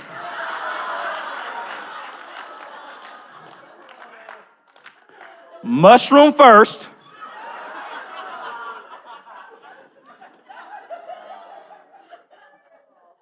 And he left a little pregame excitement trail on the way out of there too, man, a little trail. Now, I don't care if you're gay, straight, bi, or trans. Any man that gets any unwanted Richard on his head, somebody gotta die, okay? Period. Like, somebody has to die. It's in the man code book, page 8, paragraph 4, plain as day. The page is laminated, okay? It's permanent. Somebody gotta die. And Derek naturally freaked out. He's on the ground. Ah! Ah! Ah! Somebody gonna die. I understand, right? I get it, I understand. But it ain't gonna be us. Boom, I kick out the back door, we take off running, right? We going running, right? And security is chasing us. You wanna know why? Because we got into a big fight. That fight was so bad, they had to turn on the lights at the club, okay? Now, y'all know when the lights come on, somebody in trouble, okay? Because that means people are sobering up. See who they was with all night? Like, oh, no, oh, my God. We cash out. No, we're losing money. Somebody going to jail. And they're chasing us, right? We're running. Hit a corner. Hit that corner. I'm like, all right, one more corner. The cab's in front of the place, whatever. We get out there. The cab left. And I sat right there. I said, dear Lord, please create a company that will put Yellow Cab out of business.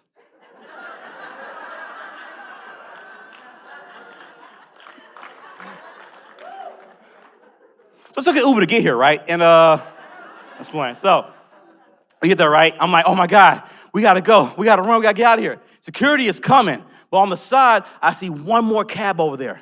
I see like a young lady with the cab, whatever. She's on her phone in front of it, I think waiting on somebody. I go up there, I was like, wait, guys, wait here. I'm gonna get the cab. Because at this point, I just became Chinedu. People are like, oh my God, that's that guy from Facebook. So I'm like at that point right there, right? So, we're popping out here, I'm like, maybe she'll recognize me, show up, whatever, right? I'm like, excuse me, hey, excuse me, miss, I need your help. I'm in a hard spot right now. And I need a ride, okay? I need a ride. She's like, oh my God, no. I'm like, ma'am, why are you tripping? She's trying to get away. Like, ma'am, stop, calm down, okay? I said, I'm in a really hard spot. I need your help. I'm like, why are you freaking out? And then I look down.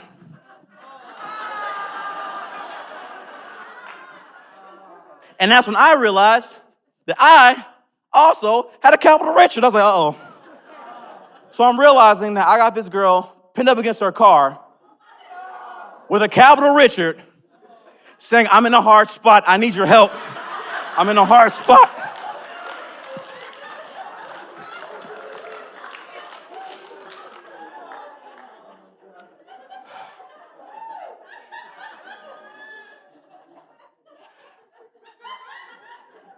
The police came so fast, y'all. Like, I was like, wow. We already here? What was this? Out of the car yelled, everybody, hands up by the hood. Crap. So it's me, Sam, and Bill right here, like this.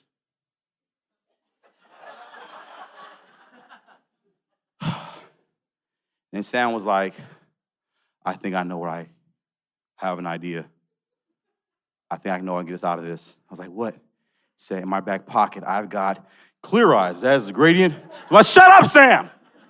We're in trouble. The cop got out the car. I looked up. It was a female officer, right? Now, for me and Sam, when we see her, we see a cop, officer of the law, respect the law, right? No problem. However, when Bill saw her, in his mind, he heard, wee, wee, wee, wee, wee, wee, wee, wee, wee.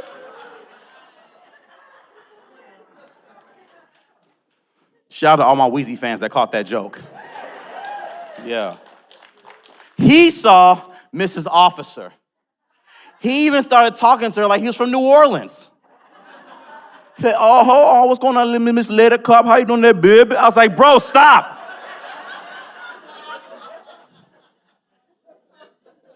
You are from Seco Ranch, not Ninth Ward. Stop.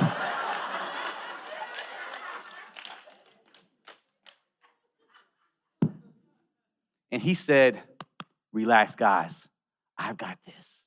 So he stood forward, looked right at that cop, and did this.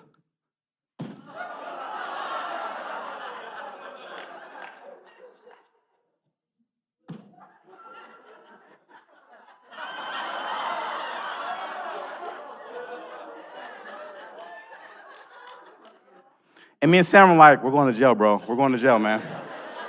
You got bail money? Okay, cool. All right, cool, man. And the female cop was like, she was like this. She was like, oh, I ain't never seen that before in my life. Do that again, little daddy.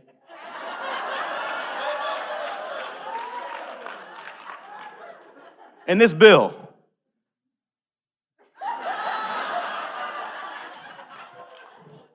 No problem. Looked at us and said, hey, turn back around, hit one of these with it too.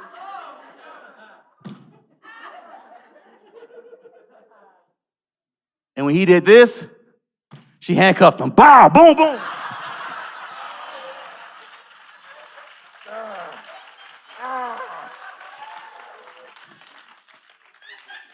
Now, you guys had a good time so far tonight? You guys having a good time? All right. Now, for real, before I get out of here, the death joke. Remember that one? Yeah. The death joke. Now, I don't take death lightly, but the way I deal with painful things is by laughing at it. So that's why I wrote this joke. So if you remember last year on my other tours, my old touring partner was a man named Justin Thompson. You remember Justin? That's my boy. And sadly, last year at the start of the pandemic, he passed away. He was 34. And that rattled me hard because he passed away a week before our tour started. So I couldn't cancel dates. It was too late. Venues already booked, plane tickets bought, so I couldn't stop. I had to keep going. And then when everything officially shut down in the pandemic, I lost more people. I lost a Justin, lost a Sterling, lost a Malcolm, lost an Elaine. I lost some very important people in my life. So for me, when folks say we're going to get back to normal after the pandemic, there is no normal for me anymore. Like, I feel like when Thanos snapped his finger, for me, he did that for good. And so, it's hard for me to process certain things. And I think about those guys a lot. I try, to deal with it the way I deal with it, though. But there's certain times it gets hard, especially with the holidays coming up. You think about them, you miss them a lot. But what gives me comfort in knowing that even though I've lost all those people, I know that they were good people here. And I don't know what your religious belief is, whatever, it's your business. But I believe if you're a good person here, you go here. That's what I believe in. So for all those people that I lost, I know that even though they're not here with me, I know they're there. And that gives me great comfort. And this most recent funeral that I went to was especially hard because for this person that passed away, I don't think he went there. You know what I'm saying? I don't think he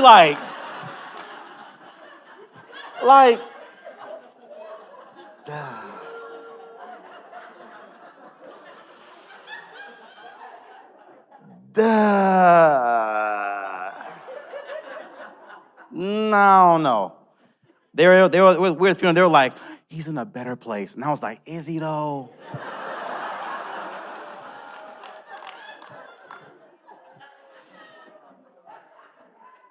So, we're at the funeral, right? And the person that died was my cousin. His name is Arinze. Arinze was 24 years old. However, Arinze chose the thug life, the gangster life. That's what he chose. He was in a gang, drug deal gone wrong. He was selling drugs. Drug deal went wrong, got shot, died. And it was weird because he came from Nigeria. My dad brought him over from Nigeria 5 years before from Nigeria. You know, when you bring someone over from another country, you know, we bring them from Mexico, India, Nigeria, Iran, Afghanistan, Canada, wherever. When you bring them to the States from here, you can either be a doctor, a lawyer, a pharmacist, or an embarrassment. Those are the only options.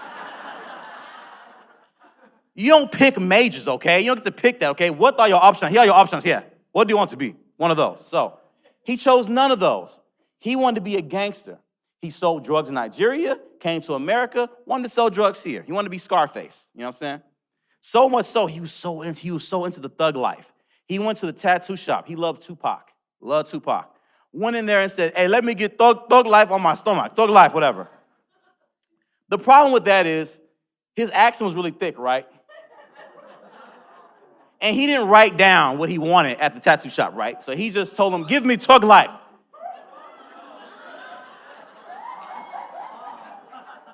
And the tattoo artist was like, are you saying tug life? That's what I said now.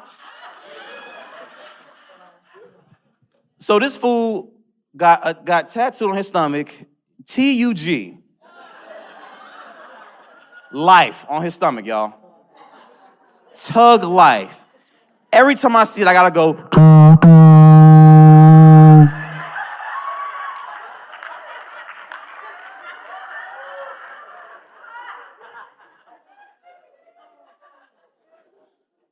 So we're at the funeral. We're there. We're all dressed up and we're all in our suits. We're all dressed in black. It's all sad. My dad, again, it's a Nigerian wedding. My dad is our tribal chief. He really is in our tribe. He's the head of everything. So he gives the first speech at the funeral. He gets up there to the podium, very somber like at first. He goes there. Okay, good morning, everybody. We are here to say goodbye to our son, Arinze. You know, it's truly sad, but I wrote down my speech so I won't forget words because there's a lot of emotion today. So let us begin. Okay, this is the first guy. Arinze is in hell, and here's why.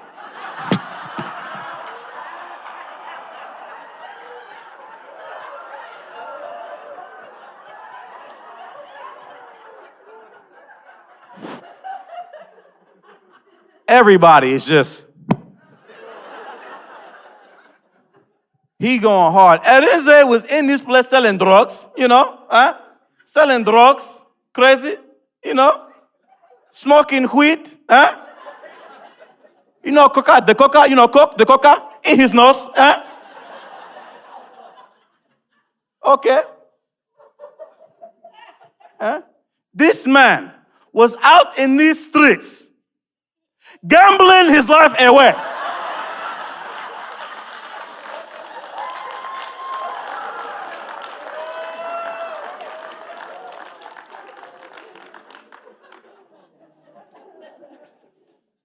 I can't stand it. Take off his shirt. Look at his stomach. What does it say? Thug life. Dude, idiots. Finally, I had enough. I got off there and say, Pop, oh my God, Pop, what is wrong with you? This is a funeral. Arinze is gone. Please have some respect, man, for our whole family. Please act like a leader. I looked to the crowd, and everybody busts out laughing. There was a cracking laugh, and I was like, why is everybody laughing at me? And then I looked down. That's when I realized that I was still wearing the Paw Patrol light-up shoes. I was like, uh-oh.